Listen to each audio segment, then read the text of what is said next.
네, 안녕하세요. 권상구입니다. 이번에는 2023년도 상반기 건축사 3기시 구조계획 답안 해설 그 네 번째로서 지붕층 및 트러스 구조계획을 해보겠습니다.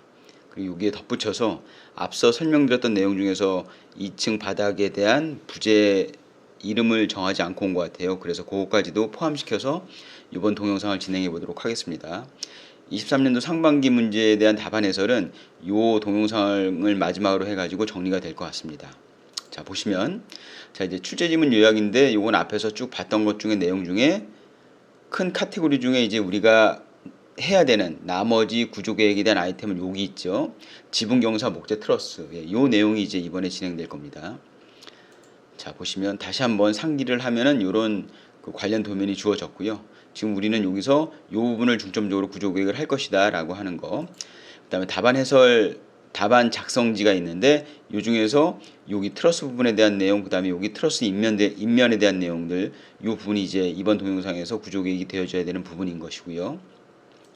자, 보시면 다시 한번 생각을 해보면 지금 증축 관련해 가지고 지붕 트러스를 계획해야 되는 인면 영역은 평면 영역은 여기입니다.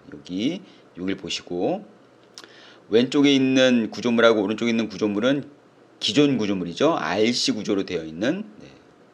그래서 보시면은 요 구조계획을 해야 되는 영역 안에 그 영역의 크기는 가로 10m, 세로 18m. 그리고 한 가지 항상 강조드리지만 지붕 트러스 이렇게 박공 지붕인 경우에는 용마루 위치를 먼저 정하고 들어가셔야 됩니다.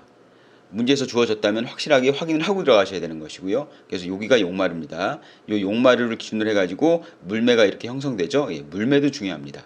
박공 지붕에서는. 자, 보시죠. 자, 그러면 이제 이 상태에서 목재 트러스를 3m 간격으로 7개를 계획하라고 합니다. 측면 2개, 중간 5개. 그래서 여기 10m고요. 18m인데 18m를 6등분 하게 되면 6, 3, 18에서 3m 간격이 되는 것이죠. 그럼 결과적으로 이렇게 계획이 됩니다. 자, 트러스 위치를 한번 확인해 보면 제가 여기다가 번호를 매겨놨죠. 3m 간격으로 6등분 하게 되면 하나, 둘부터 시작해서 쭉 해서 7가지까지 7번까지 해서 7개의 트러스가 계획이 되고요.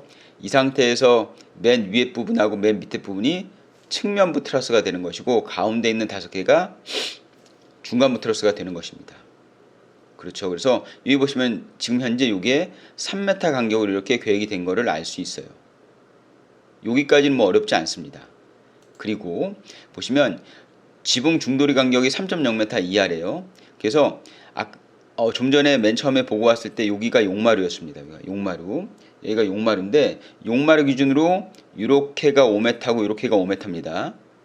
그러면 이제 그 중도리 간격으로 봤을 때 5m는 3m를 초과하니까 중간에 뭘 하나 더 집어넣어야 되겠습니까? 목재 중도리를 하나 더 집어넣어서 그 간격이 2.5m가 되면서 3m 이하가 되도록 이렇게 계획을 하셔야겠죠. 자, 근데 여기서 지문 조건을 가만히 보시면 지붕 마감재 지지 중도리 간격이 3.0m 이하라고 했습니다. 요게 중요해요. 요게 지붕 마감재 지지라고 하는 게 중요합니다. 이게 무슨 의미를 가지고 있냐면 보세요. 우리가 중도리 간격이라고 하면 여기 있는 파란색 점 요 사이 간격을 중도리 간격이라고 또 하고요. 근데 이 중도리 간격은 이미 트러스를 계획하면서 우리가 3m 간격으로 계획했기 때문에 이게 3m 이하라고 하는 건 알 수 있습니다. 근데 문제에서 요구한 건 지붕 마감재 지지예요. 지금 여기는 지붕 마감재 지지용이 아니고 지붕 마감재 지지용 중도리 간격은 요걸 만족시켜야 됩니다. 요걸. 그래서 앞서 말씀드렸던 것처럼 요 중간에 하나 요 중도리를 더 집어넣음으로써 요 간격을 얼마로 맞췄다고요? 2.5m로 맞췄다는 거죠. 보시면 그래서 여기가 2.5m가 되는 겁니다. 그래서 문제에서 요구한 중도리 간격은 지붕 마감재 지지용 중도리 간격이니까 여기를 의미하고 있습니다. 여기를. 네, 그거 하나 염두에 두시고요. 자, 이제 브레이스로 갑니다. 지금까지는 어렵지 않았죠? 예, 주어진 디멘전대로 지문 조건에서 주어진 어떤 간격을 딱 결정하다 보면은 요구되어지는 트러스의 간격이 정확하게 일치를 합니다. 그리고 중도리까지 계획을 했어요. 우리가 중도리를 계획하면 이제 문제에서 요구한 지붕 비틀림 수평가세를 설치하라고 합니다. 수평가세 하면 첫 번째 뭐라고요? X형. 두 번째 어디에만 두른다고요? 테두리에만 두릅니다. 근데 이 테두리로 두른 요 전체 영역이 정사각형에 가깝지 않다면 추가로 뭘 집어넣을 수도 있다. 가운데에다가 추가로 수평 브레이스를 집어넣어서 계획을 할 수 있다. 어떤 분들은 이렇게 계획하신 분들도 계시고요. 이 지붕에 대한 이 건물에서 지붕 면적이 그렇게 크지 않은 경우에는 이렇게 작게 하나의 기본 영역을 작게 단위 영역을 작게 이렇게 계획하는 경우도 있지만 또 이렇게 계획했다고 해서 틀렸다고 보긴 힘듭니다. 그쵸? 예. 요 간격하고 요 간격이 이렇게 크지 않기 때문에 그래서 이런 식으로 해서 쭉 기본 단위 영역을 준을 해가지고 설치를 한 다음에 이걸 테두리로 쭉 둘러서 이렇게 계획하실 수도 있는 겁니다. 그러니까 둘 다 맞아요. 제가 보기에는. 그래서 지붕가세는 X 형태로 해가지고 테두리도 두르시면 앞에서 봤던 이런 형태도 가능하고요. 이런 형태도 가능한 겁니다. 자, 이제 보시죠. 이걸 해가지고 제가 이제 구조 계획을 했습니다. 근데 여러분들 학원별 답안을 보시면 어떤 차이점이 있냐면 여기서 보세요. 여기 지금 세로로 가는 조금 희미한 요 직선이 이 선이 뭐라고요? 지붕 중도리를 표현한 겁니다. 근데 지붕 중도리를 표현한 것 중에 여기를 잘 보시면 어떤 경우에는 지붕 중도리가 쭉 직선으로 연속적으로 가는 경우가 있고요. 이런 경우 니은처럼 그런 경우를 우리가 기역이라고 한다면 니은처럼 중도리를 설치하긴 했는데 토막 뭐에서 잘려 있습니까? 그렇죠. 트러스 부재, 목조 트러스 부재에 의해서 잘려져 있는 부분 구간을 지붕 중도리를 나눠놓은 이런 표현 방식이 있어요. 그러니까 제가 지금 말씀드리고 싶은 거는 중도리 계획에 대한 표현 방법입니다. 어떤 답안은 직선으로 쭉 연결되어 있고요. 어떤 답안은 토막 3m 간격으로 끊어져 있어요. 이게 뭘 의미하냐면 말 그대로입니다. 기역처럼 여러분들이 중도리 계획을 하신다고 하면 이거는 중도리를 자르지 않았다고 하는 것이고요. 이 경우는요. 중도리를 토막 잘랐다는 얘기입니다. 그래서 이게 뭘 의미하느냐. 자 보세요. 자 이제 우리가 이 지붕 트러스에서 적용할 수 있는 목재의 크기가 L 사이즈가 있고 M 사이즈가 있는데 보시면 요즘 여기 가로로 길게 간 트러스 부재에는 L 집성목이 사용된 것이고요. 그 다음 이 부분은 L보다도 작은 여기 보시면 여기 나와 있죠. L이라고 하는 부재는 집성목 150에 300짜리고요. 지붕 중돌이라고 되어 있는 목재는 150에 200입니다. 자, 이 상태를 놓고 보시고요. 자, 제가 뭘 설명드리려고 하냐면 요거죠. 자, 보세요. 요 상현재가 될 겁니다. 트러스 상현재. 여기 보시면은 지붕 중돌이 다시요. 요 L 집성목이라고 하는 거는 150에 300입니다. 그러니까 요 높이가 300인 거예요. 그 다음에 여기 보이는 중돌이는 목재에서 사이즈가 150에 200이니까 요 중돌이의 세로 방향 부재의 춤은 200입니다. 결국 L 집성목은 300인 거고요. 그 다음에 지붕 중돌이의 그 춤은 200인 겁니다. 그래서 만약에 어떤 분이 기역처럼 쭉 연속적으로 계획을 했다고 하면 그분은 어떤 생각을 가지고 그렇게 계획을 하신 거냐면 L 집성목 위에 뭘 집어넣은 겁니까? 지붕 중돌이를 그 위에 걸쳐 놓은 겁니다. 결국 이 지붕 중돌이라고 하는 여기 목재 150에 200짜리는 잘리지 않고 절단되지 않고 L 집성목 위에 이렇게 연속으로 쭉 구조계획이 되는 것이죠. 그쵸? 자, 여기 보시면 여기 빨간색 요 선이 뭘까요? 요게 지붕 마감재입니다. 결국 트러스에 L 집성목이 적용되고요. 그 다음에 지붕 중돌이가 적용된 다음에 그 위로 이렇게 마감을 하겠다고 하는 의도예요. 그런 경우에는 지붕 중돌이가 어떻다? 잘리지 않는다는 거죠. 그런데 만약에 니은 경우처럼 L 집성목이 있는데 지붕 중돌이를 연속적으로 쭉 배치하지 않고 어디에다가 토막 L 집성목 사이사이에다가 이렇게 계획을 하겠다고 하는 의미죠. 그러면 표현을 이렇게 하셔야 됩니다. 그러니까 기역 경우처럼 이렇게 표현하셔도 되고 니은 경우처럼 이렇게 표현하셔도 상관은 없어요. 이건 이제 계획의 문제이기 때문에 전혀 상관없는데 여러분들이 어떻게 생각하느냐에 따라서 뭐는 달라진다? 표현 방법은 틀려지죠. 표현 방법은. 자, 그래서 만약에 L 집성목 사이사이에 지붕 중도를 이렇게 놓는다고 하면 뭐는 깔끔하게 떨어집니까? 지붕 마감은 깔끔하게 떨어져요. 그래서 보통 이렇게 하는 방식이 무슨 방식이에요? 경량철골.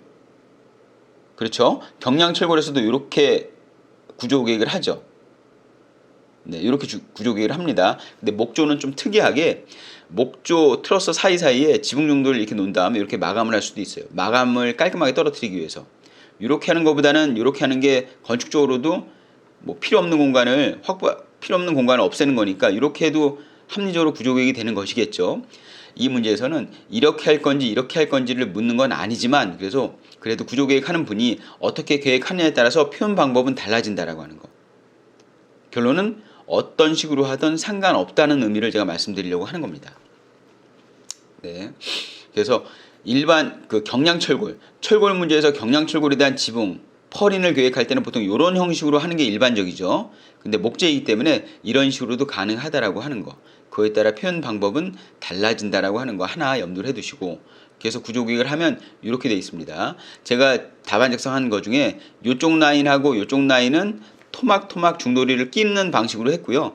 이렇게 하는 경우는 그렇죠. 메인 구조 프레임 위에 중도리가 얹혀지는 방식으로 표현한 겁니다. 그러니까 둘 중에 하나를 선택하셔가지고 일체시키시면 되시겠어요. 그래서 대략적으로 구조계획을 해보면 이렇게 구조계획이 되는 것입니다. 자, 이제 하나 남았죠? 트러스 인면도를 한번 보겠습니다. 트러스 인면도 근데 측면부하고 중간부가 각각 다르다라고 하는 거. 지금 디멘전은 다르지 않는데 뭔가 쓰이는 부재가 달라질 것입니다. 그래서 그거 해당되는 내용이 여기 나와 있어요. 이 내용은 우리가 앞서 정리한 내용이죠. 그래서 지붕 경사 목재 트러스를 계획하는 데 있어서 요걸 가지고 이제 계획을 하는데, 여기 보시면 여기 지붕 트러스는 다시 한번 상기를 시켜드리면 삼각형 트러스라고 하는 거. 우린 이런 트러스를 경사 트러스라고 합니다. 그리고 이 가로 길이가 얼마라고요? 10m입니다. 자, 그러면 일단 가운데다 하나 수직재를 집어넣죠. 수직재를 딱 집어넣는 순간 왼쪽에도 5m, 오른쪽에도 5m입니다. 자, 이 상태에서 우리가 트러스 개수를 3개에서 5개로 하라고 했는데 길이 3m 이하로 하려면 요 정도로만 나눠서는 아직 되지 않습니다. 우리가 경사재 요 사재라고 하는 요 경사재가 3m 이하가 되기 위해서는 하나만 수직재를 집어넣어서는 안 되는 것이고요. 하나 더 집어넣어야 됩니다. 이렇게 해서 각각의 부재를 2.5m로 나눠줍니다. 자, 보시면 이 문제에서 어떻게 주어졌냐면요.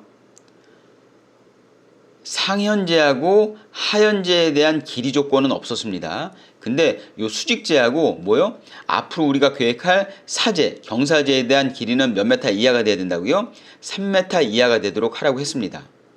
자, 보시면 지금 이 상태로는 수직재만 나와 있는데 요 수직재의 길이 얼마라고요? 요 수직재의 길이가 3m니까 3m의 반이죠. 요거는 거리 줄어드는 비례에 따라서 줄어듭니다. 요게 3m면 요거는 1.5m가 되는 것이죠. 그래서 수직재는 3m 이하로 들어오는데 문제가 되는 거는 경사부재도 3m 이하로 계획하기 위해서는 뭔가 좀 더 잘라야 된다라고 하는 거. 그래서 수직재를 내렸습니다. 이런 식으로. 그 상태에서 보시죠. 자, 이 상태로 봤습니다.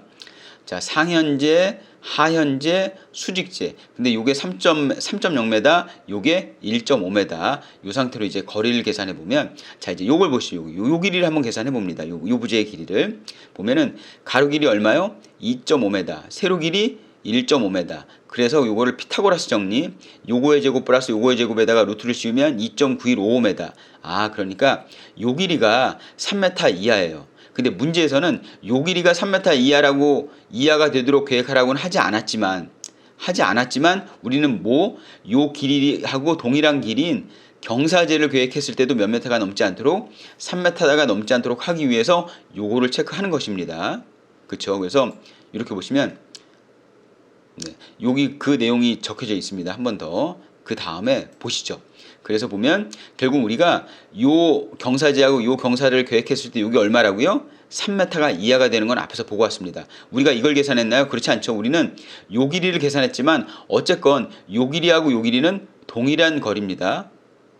그렇죠? 요 밑변의 길이가 같고 높이가 1.5m니까 요 길이든 상관없어요. 그래서 다시 보면은 요 길이가 얼마라고요? 요 길이가 2.9155m면 그거하고 동일하게 이 경사부재도 2.915m가 됩니다. 그래서 이렇게 구조계획을 하면 어떻다? 지문 조건에서 길이 3.0m 이하라고 하는 건 다 만족을 하죠. 근데 어떤 분들은 이 길이 3.0m라고 하는 거를 염두에 두지 않으시고 나는 경사부재를 이렇게 계획할 거야라고 하는 순간 이 길이는 얼마를 초과합니까? 3m를 초과하죠. 왜냐하면 이 길이가 3m니까. 요 길이가 2.5m면 요 길이의 제곱에다가 루트를 씌운 길이가 요 길이가 되는데 누가 봐도 3m보다 길죠. 그러니까 이렇게 계획되는 거는 출제자가 허락을 하지 않았다. 무슨 조건으로? 길이 3.0m 이하. 그래서 여러분들은 이렇게밖에는 구조계획이 되지 않습니다. 근데 결론적으로 제가 앞서 먼저 올려드렸던 구조 팁 9번째에서 트러스에 의해서 이렇게 구조계획을 해야 무슨 부재력이 발생한다고요? 인장력이 발생하고, 만약 여러분들이 그 경사제를 이렇게 계획했다면 압축력이 발생을 하는 거겠죠. 그래서 그런 차원으로 놓고 봤을 때도 이거는 맞지 않는다는 겁니다. 그러니까 출제자는 이렇게 유도를 하고 있어요. 그래서 여러분들이 이 구조부재를 전부 다 인장제로 계획할 수 있도록 그렇게 구조계획을 했습니다. 자, 이 상태에서 한번 다시 보시죠. 보시면 우리는 측면부 트러스하고 중간부 트러스에 대한 구분을 해야 되는데 어떻습니까? 디멘전상으로, 치수상으로는, 형태상으로는 전혀 다르지 않아요. 전혀 다르지 않습니다. 근데 문제에서는 어떤 조건을 주고 있습니까? 어떤 조건을 주고 있어요? 그렇죠. 강봉을 사용하라고 하는 거. 강봉. 여기 보시면 지름 30mm짜리 강봉을 사용하라고 하는 요 지문 조건 때문에 지금 요걸 하는 겁니다. 그래서 여기 보시면, 자 보세요. 다른 것들은 다 동일한데 트러스 목재 중에서 사용할 수 있는 부재 중에 강봉이라고 하는 게 있고요. 이 강봉은 어디에만 사용할 수 있다? 인장 부재에만 사용할 수 있다. 인장 부재에만. 그래서 디멘전은 트러스의 형태라든지 치수는 동일하지만 측면부하고 중간부하고 이 중간부는 어떤 조건 때문에 여기 트러스 목재로 적용하는데 이 부재 중에는 목재뿐만 아니라 강봉도 사용할 수 있다. 어느 부분에는 인장력이 발생하는 부분에는. 그래서 그걸 구분해 가지고 어느 부분에 이 중간부 트러스에는 부재를 강봉을 적용해야 되겠다라고 하는 걸 한 번 더 생각을 하시고, 자 보세요. 보시면 측면부 트러스입니다. 상현재, 하현재, 수직재, 그 다음에 경사재. 측면부 트러스는 모두 다 뭘 사용할 수 있습니까? 목재 트러스를 사용할 수 있어요. 목재 트러스. 근데 보시면 상현재하고 하현재가 수직재하고 경사부재보다 부재 크기가 어떻다고요? 크다고 했습니다. 상현재, 하현재가 수직재, 경사부재보다는 부재 크기가 크기 때문에 상현재, 하현재에다가는 L 부재를 쓰고요. 그 다음에 수직재하고 경사부재에는 뭘 씁니까? 그렇죠. M 부재를 씁니다. 그래서 목재 트러스로 뭘 계획했습니까? 측면부 트러스를 계획했습니다. 그래서 강봉이라고 하는 게 별도로 주어지지 않았다면 그냥 이렇게 부재를 선택하고 많은 것인데, 중간부 트러스는 강봉을 적용해야 되기 때문에 좀 더 상세하게 뭘 나눈다고요? 이 트러스에서 어떤 부재력이 발생하는지를 다시 한번 검토를 합니다. 자 보시면 L 부재가 적용된 상현재, 근데 그 부재력은 마이너스 부재력, 압축력이 발생을 하는군요. 동일한 사이즈의 요 L, 하현재, L 부재가 적용된 하현재인데 여기는 플러스 인장력이 발생을 합니다. 자, 수직재 보시죠. 수직재, 수직재, 수직재. 수직재는 항상 다 어떤 부재력이라고요? 마이너스 부재력, 마이너스 압축력이 발생을 하고요. 요 위에서는 같이 M이 적용됐지만 부재력을 따져보면은 요 경사부재에는 인장력이 발생을 합니다. 결국 여러분들이 이 중간부 트러스에서 강봉을 적용할 수 있는 부재는 어느 부재라고요? 예, 여기 플러스 부재력인 인장력, 여기 경사재 플러스 부재력인 인장력, 요 부재들. 그래서 지금 제가 이렇게 표현을 해놓은 요 부재하고 경사부재는 어떤 부재로 변경할 수 있다? 강봉을 적용해가지고 어느 트러스하고는 구분되게, 측면부 트러스하고는 구분되게 정리할 수 있다라고 하는 내용을 정리했습니다. 자 보시면 이제 마무리하죠. 마무리합니다. 자 보시면 여기 보세요. 측면부 트러스하고 중간부 트러스가 있는데 측면부 트러스는 상현재 L, 하현재 L, 수직재 M, 경사재 M 두 개의 부재로 마무리가 되는 것인데 요 중간부 트러스는 다시 한번 나눕니다. 자, 요 색깔이 네 가지로 구분되어 있죠. 상현재 보라색, 하현재 파란색, 수직재 녹색, 경사재 빨간색. 그래서 상현재, 하현재, 수직재, 경사재인데 부재력을 구분해 놨습니다. 상현재하고 수직재는 마이너스 압축력이 발생하고요. 하현재하고 경사재는 플러스 인장력이 발생을 합니다. 자, 이 상태에서 자 이제 부재 사이즈를 결정하면 측면부는 LLMM. 하중이 많이 작용하는 상현재, 하현재는 부재력이 상관없이 L 부재를 쓰면 되고요. 수직제하고 경사제는 상대적으로 상현제, 하현제보다는 작은 부재가 적용하니까 부재력이 상관없이 N부재를 사용하면 되는데 여기 중간부 여기서 강봉을 쓸 수 있는 가능성이 열린다는 거죠. 중간부 1, 중간부 2, 중간부 3이라고 하는 거는 중간부 트러스를 구성하는데 이 세 가지 중에 어느 한 가지를 결정해도 된다는 겁니다. 다 맞는다는 얘기예요. 자 보시면 만약에 중간부 트러스인데 1번 케이스를 적용하면 상현제하고 수직제는 L부재하고 N부재를 사용하는데 하현제하고 경사제는 모두 다 강봉을 사용할 수 있죠. 왜요? 이거는 인장력. 나는 인장력이 발생하는 부분에는 강봉을 사용할 거야 라고 말씀을 드리는 겁니다. S부재. 그래서 이 강봉이라고 하는 건 S부재입니다. 아니면 인장력이 두 군데 발생하지만 이 중간부 2번 케이스인 경우에는 나는 경사부재에만 강봉을 쓸 거야. 가능하죠? 네. 또 다른 경우에는 이 2번 케이스인데 한 가지 강봉을 사용하는 케이스인데 이 경우에 나는 경사제에는 그냥 무슨 부재를 쓰고요? N부재를 쓰고 하현제에다가 강봉을 쓸 거야. 이렇게 해도 어떤 논리로 따지면은 부재력이라고 하는 논리에 따지면 다 가능하다고 하는 거죠. 그래서 여러분들이 이렇게 하든 요 세 가지 케이스 중에 한 가지를 결정하셔가지고 중간부 트러스의 부재를 계획을 하시면 됩니다. 이 세 가지 경우에 어떤 거든 상관없어요. 근데 사실 일반적으로는 요 중간부에 요 가운데 있는 거 있지 않습니까? 보통 요 경우를 많이 쓰죠. 요 경우를 많이 씁니다. 저한테 만약에 쓰라고 하면 요 경우를 쓸 것 같아요. 실무적인 어떤 그런 내용하고도 관련돼서 하현제까지 강봉을 쓰기에는 좀 하현제에 작용하는 부재력이 굉장히 커서 우리가 계산하는 문제는 아니지만 과연 강봉으로 하현제에 발생되는 인장력을 버틸 수 있을까 싶은 의문은 듭니다. 그래서 저라면 그냥 요걸 쓰겠어요. 두 번째 거. 근데 어떤 분들은 아니 확실하게 문제에서 개방감을 언급했기 때문에 개방감을 확실하게 돋보이게 하기 위해서는 요걸 쓰겠죠. 요 중간부 1번 타입. 그러니까 나는 적극적으로 인장제가 발생되는 부분에는 모두 다 강봉을 써가지고 그만큼 가는 부재를 쓴다라고 하는 것은 개방감이 높아질 테니까. 그래서 이렇게 적용하시는 분은 어떻다고요? 개방감을 중요시 다루신 분이시고 요렇게든 그 중에서 저는 요걸 권해드리는데 이렇게 적용하는 경우에는 상대적으로 요 중간부 케이스 1번보다는 개방감 면에서는 아무래도 좀 줄어들죠. 왜요? 하현제는 굵은 부재를 썼기 때문에 L부재라고 하는 걸. 그렇게 해서 정리하시면 됩니다. 네, 그래서 이 문제를 풀기 위해서는 부재력에 대한 종류를 구분하시는 게 중요하다라고 하는 거. 자, 이제 마지막으로 앞에서 하지 않고 넘어왔던 어떤 거 지상 2층 구조 평면도에서 부재력, 부재 크기, 보단면 크기를 결정하는 겁니다. 보시면 문제에서 주어진 보크기는 이렇게 돼 있는데 이걸 앞서 정리했어요. A, B, C, D 부재가 있었는데 A, B 부재는 어떤 게 더 큰 부재, 큰 하중을 지지하는지는 알 수 없다. 왜요? 플랜지 두께하고 웹 부분의 두께가 주어지지 않았기 때문에. 그래서 이 A 부재는 춤이 크고요. B 부재는 너비가 넓습니다. 그러다 보니 A하고 B 중에 어떤 게 더 큰 부재라고 말씀드리긴 힘들다고 해서 제가 이렇게 그냥 구분을 해놨어요. 하지만 A, B는 확실히 C 부재보다는 크고요.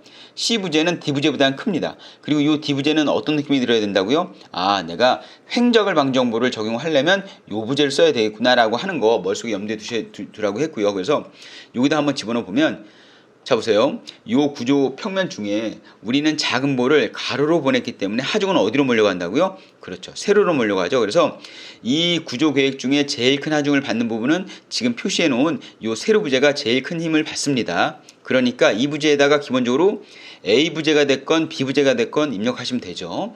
이 상태에서 A 부재를 집어넣습니다. 그러면 이제 남는 부재는 C 아니면 되죠. 이제 그래서 가로 부재 있죠. 이 가로 부재.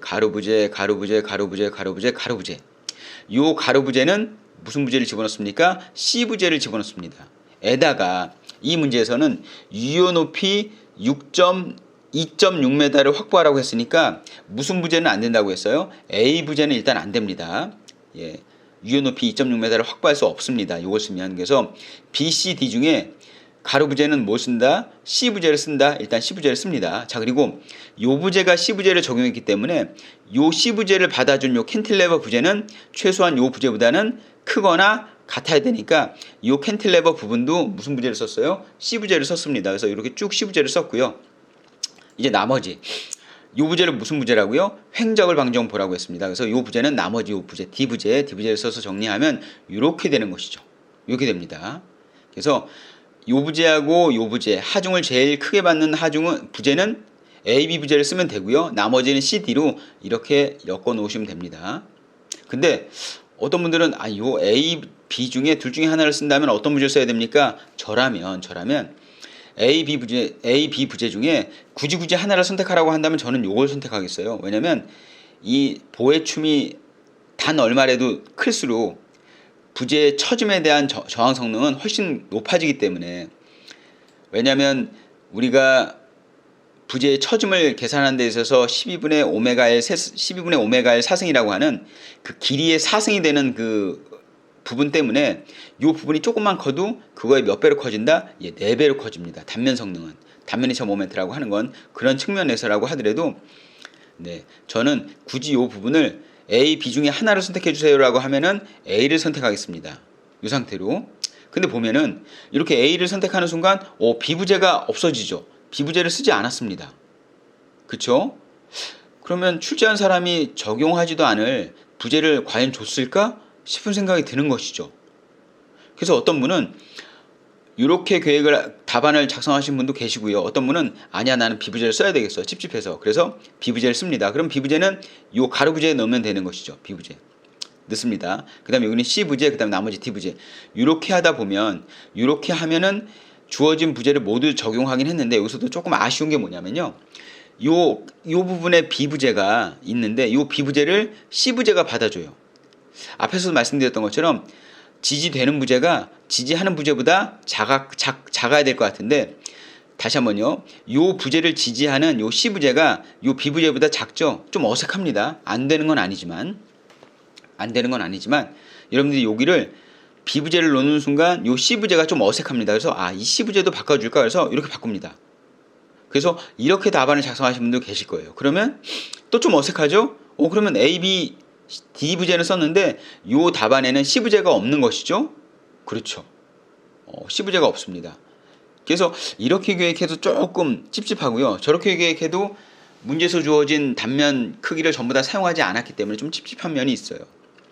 그래서 어떤 분들은 또 이렇게도 적용을 합니다. 그래서 말씀드리고 싶은 게 뭐냐면 요 부분은 A 부재, 왜냐면 여기에 통로가 그래도 가까이 있으니까 요 부분은 B 부재. 그럼 여러분들은 어떻게 하셔야 됩니까? 이 상태에서 요걸 B로 놓는 순간 여기 가로부재 여기까지 C를 둬도 되고요. 그쵸? 그러니까 요 부재 A 부재, 요 부재를 B로 놓는 순간 요 부재 가로부재, 요 부재를 C로 놓으셔도 되고요. 그럼 덩달아 여기도 C로 바꿔지는 것이고요. 제가 지금 여러 가지 케이스를 말씀을 드렸죠. 여러 가지 케이스를 말씀드렸습니다. 그러니까 너무 이게 하나의 답으로 이게 답이기 때문에 이건 틀렸어라고 말씀드릴 수는 없습니다. 명확한 건 뭐냐면 이 구조계획 상태에서 정확하게 여러분들이 지켜야 되는 부재는 어떤 부재입니까? 가로부재입니다. 요 가로부재는 절대 무슨 부재는 될 수 없다. A 부재는 될 수 없고요. 왜요? 춤 때문에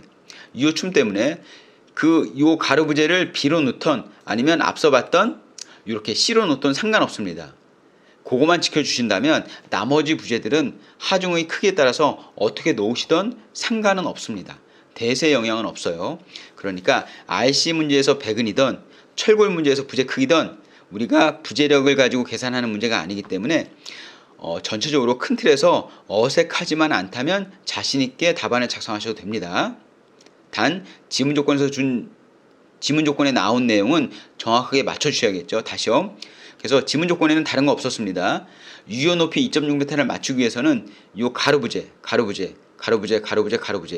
어떤 거하고 연관되는 세로 서비스 통로하고 가로 보행 통로가 연관되는 그 부분만 유효 높이 2.6m를 확보하기 위해서 C로 보내시던 아니면 이렇게 B로 보내시던 그 내용만 맞춰주시면 된다라고 하는 거, 요거만 염두에 두시면 됩니다. 자, 그래서 23년도 상반기 답안 해설 마지막 편까지 설명을 드렸고요. 이걸로 해가지고 23년도 상반기 문제에 대한 답안 해설은 마치도록 하겠습니다.